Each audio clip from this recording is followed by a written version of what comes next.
शहर के उस पुराने बाजार में, जहां सुबह सुबह दुकानों के शटर आधे खुले होते थे और चाय की दुकानों से अदरक की खुशबू उठती थी, एक औरत रोज दिखाई देती थी। फटे हुए कपड़े, सिर पर पुरानी सी दुपट्टा, आंखों में थकान और चेहरे पर झुकी हुई निगाहें, लोग उसे जानते थे, वही भिखारिन। लेकिन कोई नहीं जानता था कि वह हमेशा से भिखारिन एक नहीं थी। उसका नाम सलीमा था। एक जमाना था जब सलीमा के हाथों में भी चूड़ियां खनकती थीं, जब उसके घर में भी सुबह चूल्हा जलता था बिना डर के, और जब उसके बच्चों की आंखों में भूख नहीं, सपने हुआ करते थे। सलीमा का शौहर रशीद कोई मामूली आदमी नहीं था। वह बाजार में कपड़े का छोटा सा व्यापार करता था। दुकान बड़ी नहीं थी, मगर नाम साफ था। रशीद का उसूल था, नफा कम हो चलेगा, लेकिन हराम का एक पैसा भी घर में नहीं आएगा। उसी ईमानदारी की वजह से लोग उस पर भरोसा करते थे। उधार भी लेते, सलाह भी। लेकिन किस्मत ने करवट ली। एक दिन अचानक बीमारी ने उसे जकड़ लिया। इलाज में सब कुछ चला गया, दुकान, जमा पूंजी और आखिरकार रशीद भी। शौहर के जाने के बाद किराया, राशन, बच्चों की पढ़ाई, सब कुछ सलीमा के सिर पर आ पड़ा। शुरू में उसने दूसरों के घरों में काम किया, बर्तन मांझे, झाड़ू लगाई, लेकिन शहर बेरहम होता है। काम छूटा। मकान मालिक ने घर खाली करवा लिया। बच्चों के पेट की आग बढ़ती गई।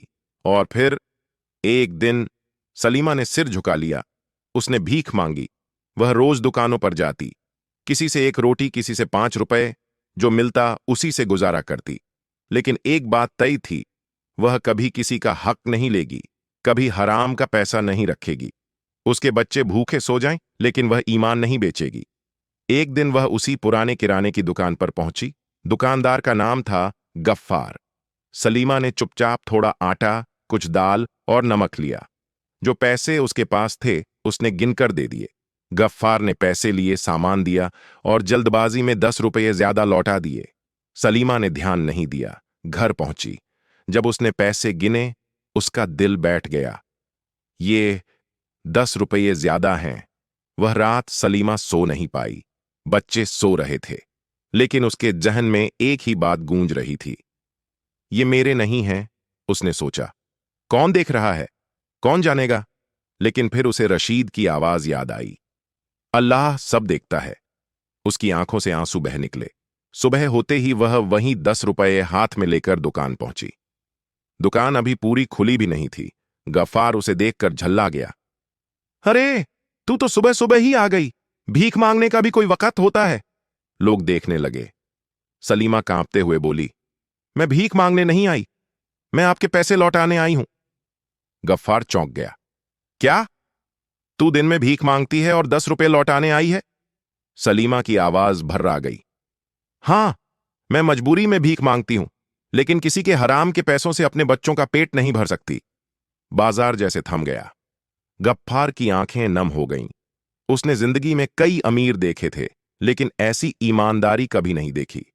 उसका जमीर जाग उठा। उसे याद आया, उस पर किसी के 3,000 रुपये बाकी थे, जो उसने अब तक लौटाए नहीं थे। गफ्फार का दिल भारी हो चुका था।